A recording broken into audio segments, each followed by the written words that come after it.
এই আপা, দাঁড়াও দাঁড়াও দাঁড়াও। তুমি কি পাগল হয়ে গেছো? তুমি এই জীবিত বাচ্চাটাকে নদীতে ফেলাইতেছো কেন? আরে ভাই, আপনি আমাকে থামাইতেছেন কে লিগা? আমার নিচে ফালাই দিমু। নিচে ফেলাইবা মানে? ভাই, আপনি আমার মারলেন কেন? তোমাকে মারবো না তো কি করবো? তুমি একটা জীবিত বাচ্চা এই নদীতে ফেলাইতেছো কেন? ভাই, কোনো মা কি চায় নিজের সন্তানকে নদীতে ফালাই দিতে?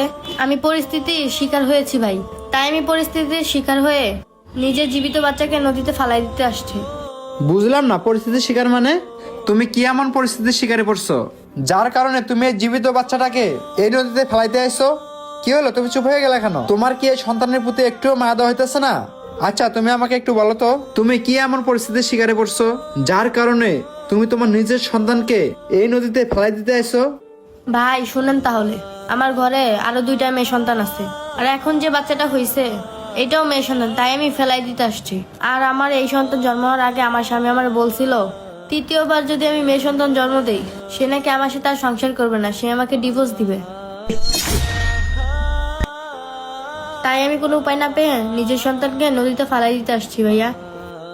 এখন আপনিই বলেন, আমি কি এই কাজটা ইচ্ছা করে করতেছি?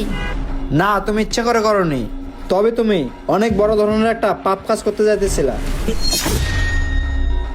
আর শোনো, তোমার যে স্বামী তোমাকে নিজের সন্তানকে পানিতে ফেলা দিতে বলে সে তো মানসিকতা